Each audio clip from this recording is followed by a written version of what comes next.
बिस्मिल्लाहिर्रहमानिर्रहीम। दुल्हन लफ्ज सुनते ही जवान लड़कियों के चेहरे पर शर्मीली मुस्कुराहट आ जाती है।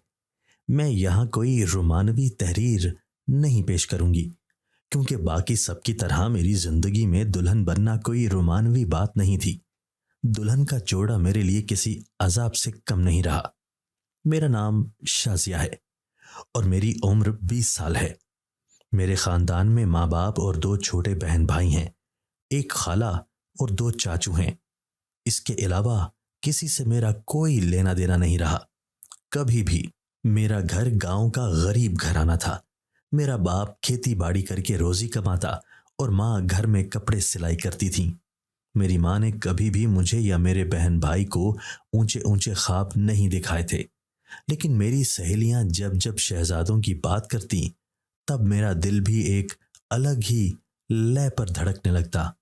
ऐसा महसूस होता कि कोई शहजादा मेरी जिंदगी में भी आएगा और मुझे उड़ाकर साथ ले जाएगा। यही वजह रही कि उम्र से पहले इन ख्यालात में ढलने की वजह से मेरा पढ़ाई में दिल नहीं लगता था। मैं 8वीं जमात तक पढ़ी थी। गांव में रहने की वजह से मेरी कम तालीमी का किसी पर कोई खास असर नहीं पड़ा, क्योंकि यहाँ पढ़ाई से ज़्यादा बच्चियों की जल्द शादी कर देने का रिवाज था। वालिदैन ने थोड़ा बहुत जोर लगाया कि मैं अपनी तालीम हासिल करूं।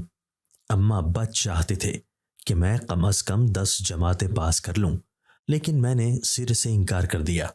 मेरे छोटे बहन भाई पढ़ाई में अच्छे थे, तभी वो पढ़ रहे थे।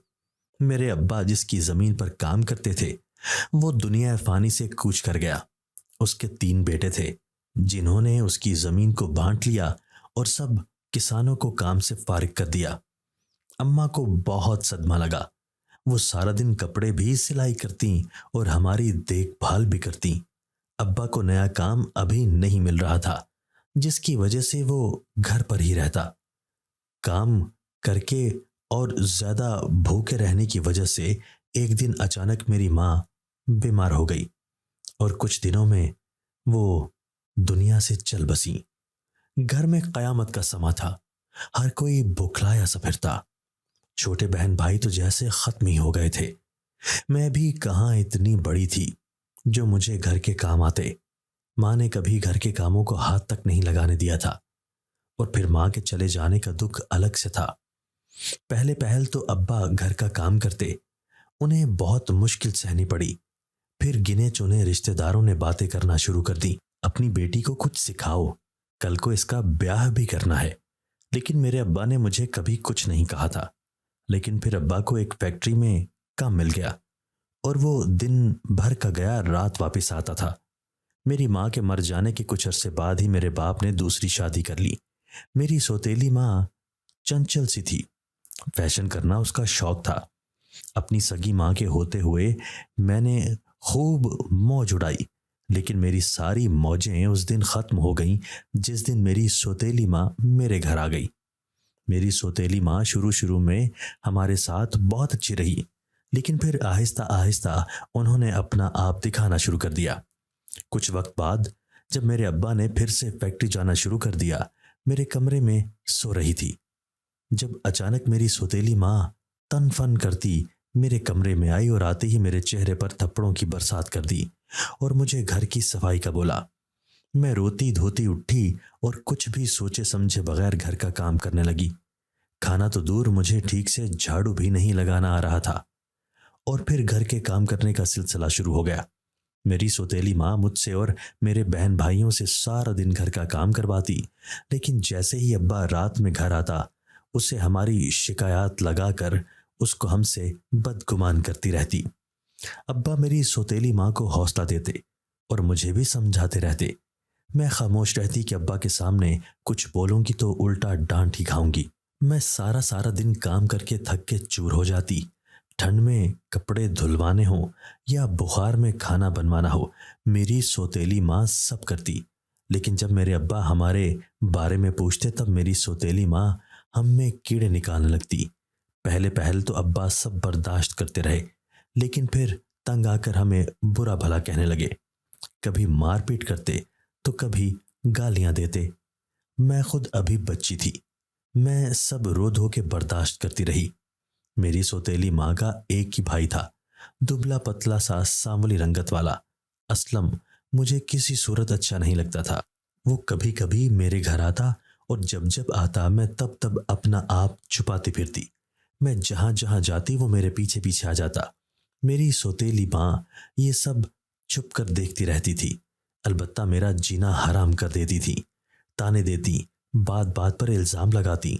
मैं खामोशी से सब बर्दाश्त करती, बताती भी तो किसको। एक दिन मेरी सौतेली माँ ने मेरे अब्बा से मेरे और असलम के रिश्ते की बात की। मैं क्या कह रही थी कि असलम भी अब जवान हो गया है और माँ तो है नहीं मेरी। क्यों ना ऐसा करें कि असलम को इसी घर में ले आएं और शाजिया के साथ इसका ब्याह रचा दें। घर की बेटी घर में रह जाएगी। मेरे अब्बा ने मेरी माँ को कोई भी जवाब देने से पहले मुझसे पूछा, बेटा तुम्हारी माँ असलम का रिश्ता कह रही है तुम्हारे लिए। मैं रिश्ते के लिए राजी नहीं थी। वजह असलम का नशा करना था, जिससे मेरे अब्बा भी वाकिफ थे। तभी उन्होंने भी मेरी सौतेली माँ को रिश्ते से इनकार कर दिया। मेरी सौतेली माँ को मेरा इनकार करना जहर देने के बराबर लगा था। इसी गुस्से में वो कभी अब्बा को मेरे खिलाफ भड़काती तो कभी मुझे मार पीट कर अपना गुस्सा कम करती। एक रात मेरी माँ ने असलम को मेरे कमरे में भेजा और खुद जानबूझकर अब्बा को बुला लाई।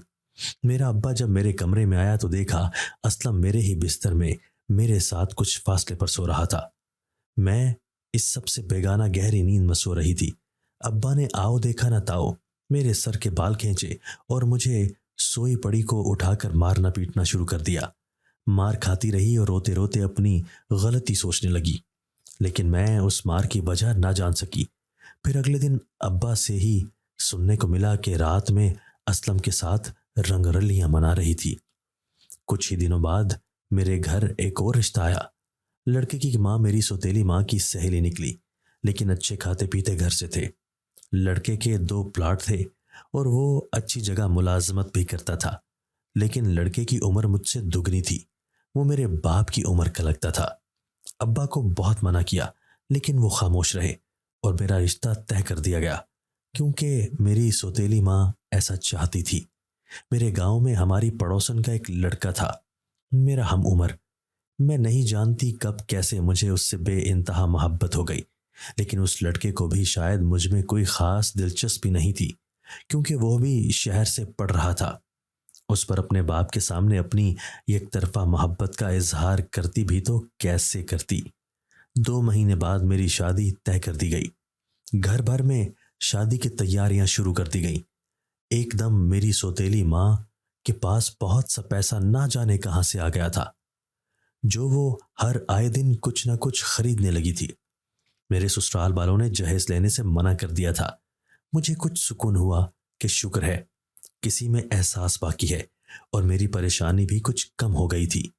जो वसवसे आ रहे थे वो भी कम हो गए थे। वक्त के रहते अब मुझे अपना मंगेतर उसामा भी कुछ कुछ अच्छा लगने लगा था।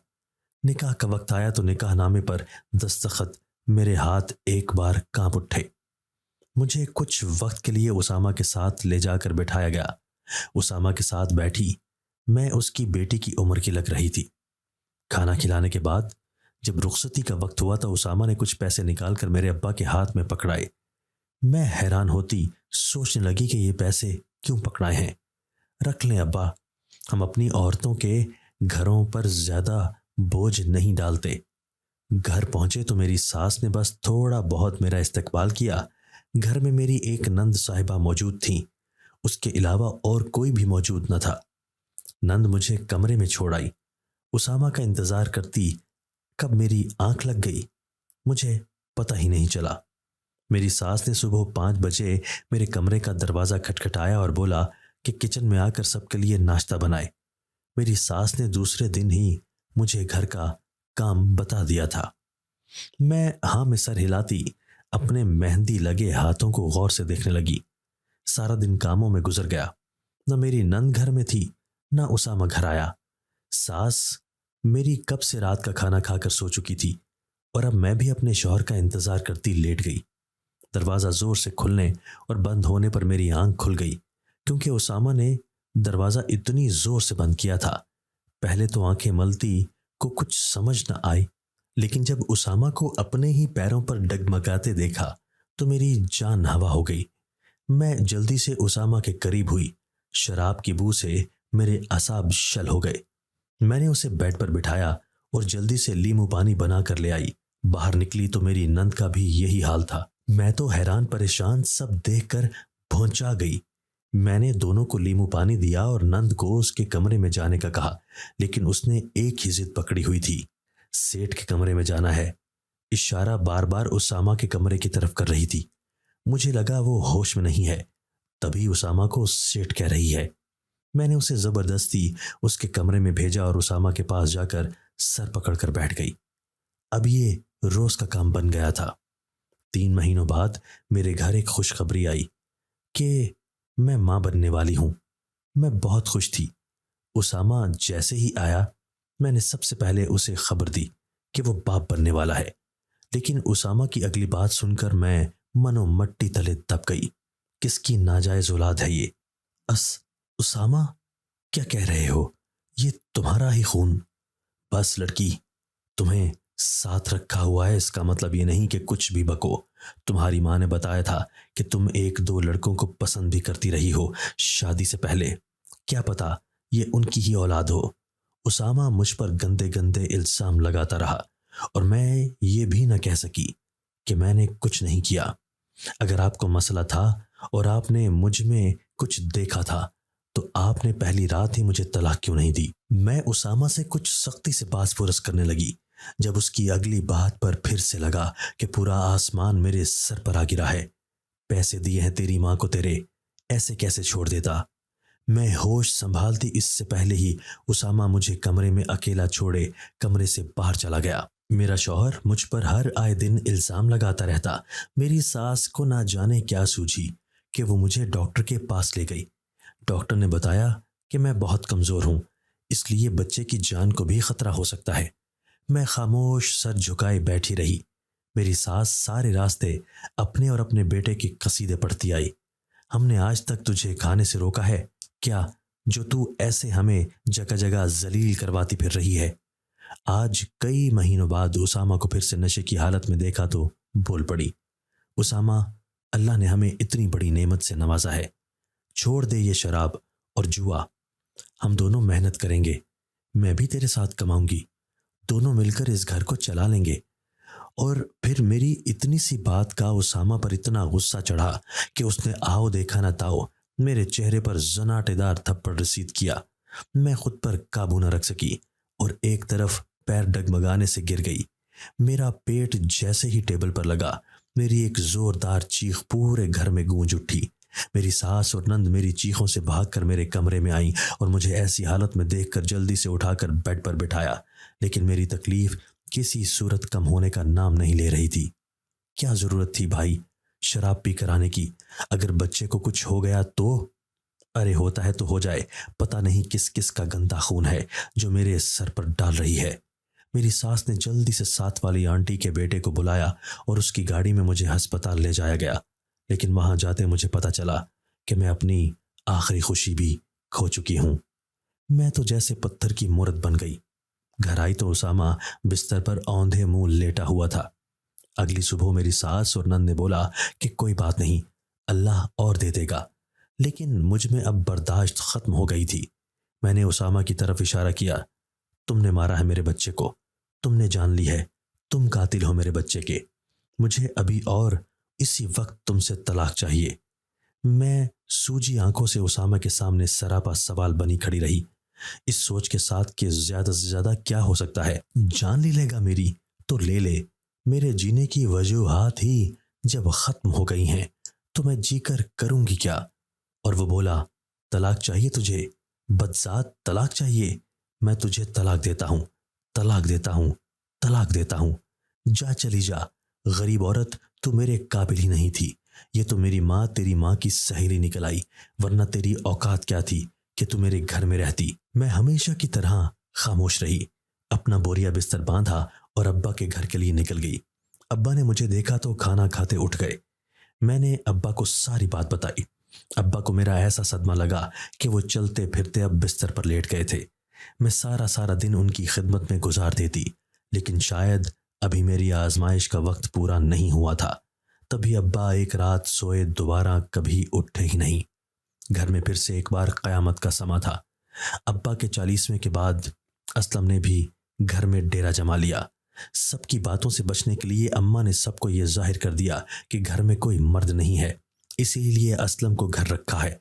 असलम का आना तो जैसे मेरी मुसीबतज़ा जिंदगी में मजीद मुसीबत का आना था। असलम की वही घटिया हरकतें फिर से शुरू हो गई थीं। थक कर मैंने बाहर मुलाजमत करने का सोचा कि कुछ देर घर से दूर रहूंगी तो दिमाग सुकून में रहेगा, लेकिन एक बार फिर मेरी कम तालीमी मेरे आगे बढ़ने में खलल पैदा कर रही थी। मेरी एक पड़ोसन, जिनकी बेटी मेरी बचपन की सहेली थी, उसने मुझे एक घर का बताया जो गांव से थोड़ा दूर था, लेकिन मुझे पैसों की इतनी ज़रूरत थी कि मैंने वहां नौकरी करने की भी हामी भर ली। मेरी खुशकिस्मती कि मुझे मुलाजमत के लिए बुला लिया गया। मेरी अमीर मालकन सिर्फ कमारी लड़कियों को काम पर रखती थी। नौकरानियों को सिर्फ दुल्हन के जोड़े में रहने की सख्त हिदायत थी। मैं बहुत परेशान हुई क्योंकि मैं तो कमारी नहीं थी, लेकिन पैसों की ज़रूरत में कमारेपन का झूठ बोलकर मैंने हवेली में मुलाजमत शुरू कर दी। ये सोचकर मालकन को क्या पता चलेगा कि मैं कमारी हूं या नहीं। मैं 2 महीने से दुल्हन का जोड़ा पहनकर वहां काम करती रही। एक दिन मेरे साथ काम करती औरत ने बताया कि हम दुल्हन के जोड़े में काम क्यों करते हैं। वो कहने लगी, मालकन की एक बेटी थी जिसकी शादी लेट उम्र में हो रही थी। वजह उसकी पढ़ाई थी। वो पढ़ना लिखना चाहती थी। मालकन की बेटी अपना शौक पूरा करती अपनी शादी की उम्र गुजार चुकी थी। फिर एक दिन उसका रिश्ता आम से घर से आया, लेकिन मेरी मालकन को इस सब से कोई फर्क नहीं पड़ा था। रिश्ता घर आया और तय हो गया। शादी के दिन लड़के ने शादी करने से इनकार कर दिया और बदनामी के डर से मालकन की बेटी ने खुदकुशी कर ली। तब से ही मालकन कमारी लड़कियों को नौकरी पर रखती थी और उनको सुहाग के जोड़े में देखकर उनको हर लड़की में अपनी बेटी नजर आती थी। मेरी मालकन सामने कम ही आती थी। एक दिन मेरी मालकन के कमरे का कोई काम आ गया।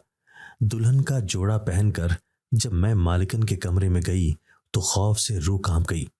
कोई मर्द मालकन के साथ बैठा था। मेरी मालकन की नजर मुझ पर आ गई। ए लड़की, तुम कौन हो और क्या तुम नहीं जानती कि मेरे कमरे में आने की हर एक को इजाजत नहीं है। मैंने जैसे ही नजर उठाकर देखा तो मैं सांस लेना भूल गई। मुझे लगा मैं दूसरा सांस नहीं ले पाऊंगी, क्योंकि मेरे सामने बैठा शख्स कोई और नहीं बल्कि मेरा साबका शौहर उसामा था। उसामा की नजर भी मुझ पर पड़ी तो वो भी देखता रह गया। मालकन कभी मुझे और कभी उसामा की तरफ देख रही थी।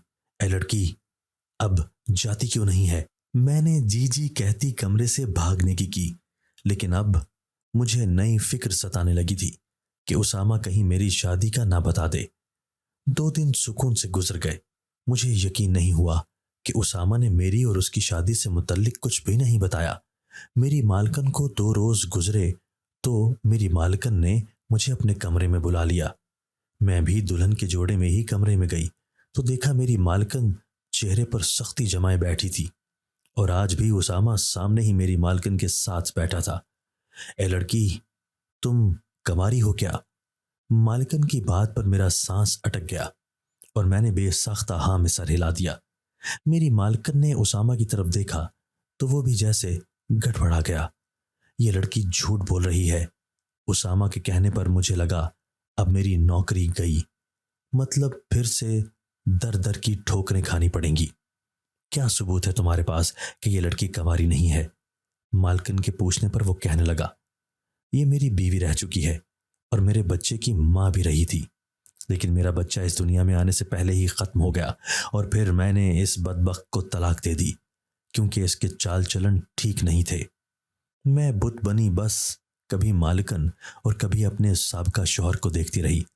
मालिकन ने सवालिया नजरों से मेरी तरफ देखा। ए लड़की, अगर ये बात झूठ साबित हुई कि तू कमारी नहीं है तो देखना मैं तेरा क्या हाल करूंगी, क्योंकि मुझे धोखा देने वाले लोगों से सख्त नफरत है। मेरी मालकन ना जाने किन सोचों में गुम हो गई कि दोबारा से मुझसे कोई सवाल जवाब न किया। कई दिन गुजर गए। जिंदगी में फिर से सुकून आ गया था।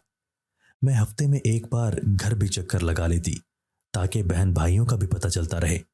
मेरी मालकिन अब मुझे अजीब नजरों से देखने लगी थी। मैं बहुत उलझन का शिकार होने लगी उनकी नजरों से। फिर एक दिन मालकिन ने जो सब में ऐलान किया, मेरे रोंगटे खड़े हो गए।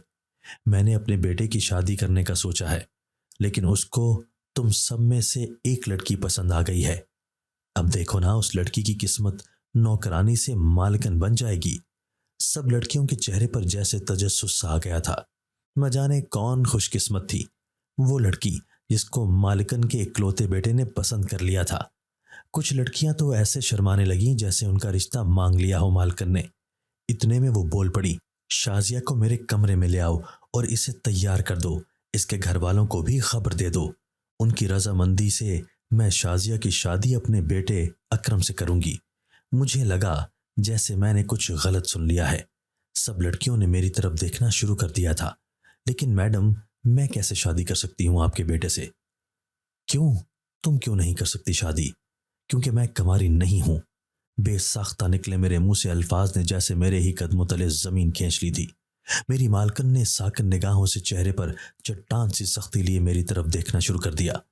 मैडम, मैं बताती हूँ, मैं बहुत मजबूर थी।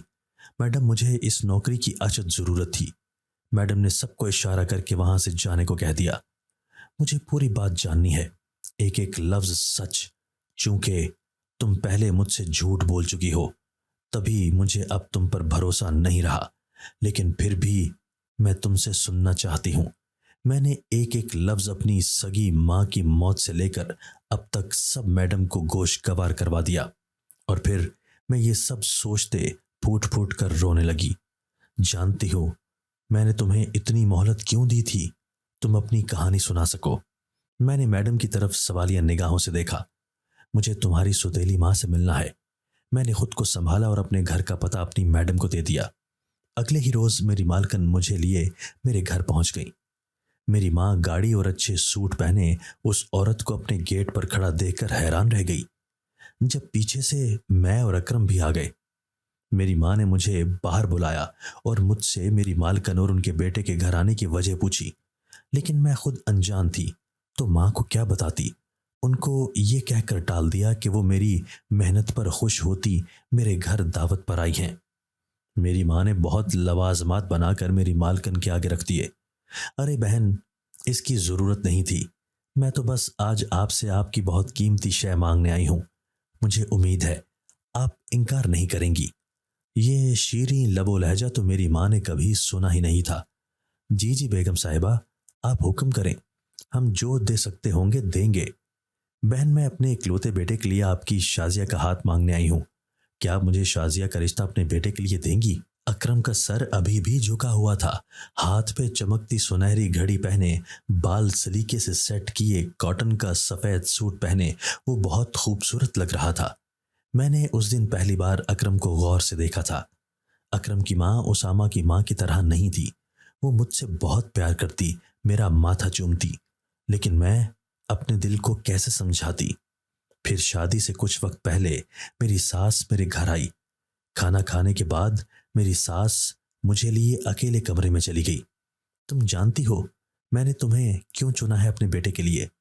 क्योंकि मुझे तुम में अपनी बेटी मिल गई, वो बेटी जिसे मैंने बहुत दुआओं से मांगा था। तुम्हारा साबका शौहर मेरी बेटी का कातिल है। मैंने बहुत इंतजार किया उस दिन के लिए जब मैं इसे गिरबान से पकड़कर कचहरी तक ले जाऊं और उसे फांसी के फंदे पर लटकता देखूं। उसामा ने शादी से इनकार करके मेरी बेटी की जान ली थी। मेरी एक नौकरानी का चक्कर उसामा के साथ था, जिससे मिलने वो यहां आता और उसी रोज पकड़ा गया जब तुम मेरे कमरे में आई थी। मुझे बहुत जल्द अंदाजा हो गया था कि वो लालची हवस परस्त इंसान है।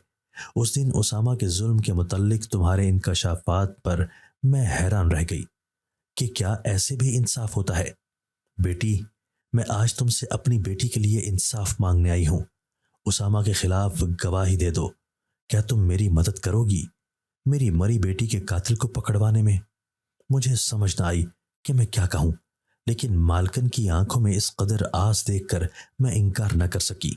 मेरी मालकिन मेरे सर पर प्यार देती अपने घर चली गई। मुझे फिर एक बार दुल्हन बनाया गया। निकाह सादगी से किया गया था। और फिर सादगी से ही रुखसती हो गई थी।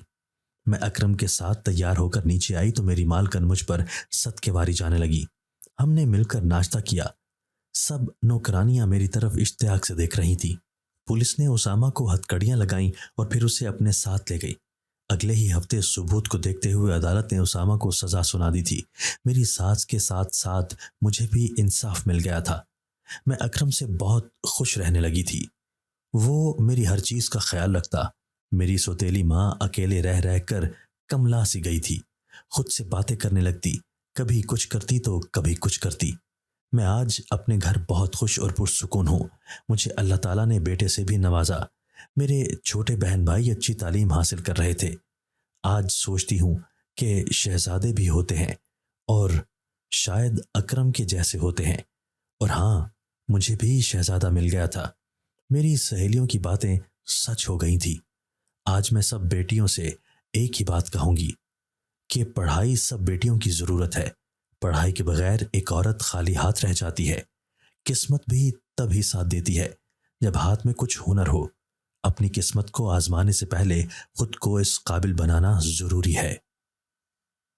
दोस्तों, अगर आपको आज की हमारी ये वीडियो पसंद आई है तो इसे लाइक कीजिए और इसे अपने प्यारों के साथ शेयर जरूर कीजिएगा। और हाँ, अगर आपने अभी तक हमारा चैनल सब्सक्राइब नहीं किया तो हमारा चैनल सब्सक्राइब कर दीजिए और बेल आइकन भी प्रेस कर दीजिए ताकि हमारी हर नई आने वाली वीडियो आपको बर वक्त मिल सके। अल्लाह हाफिज।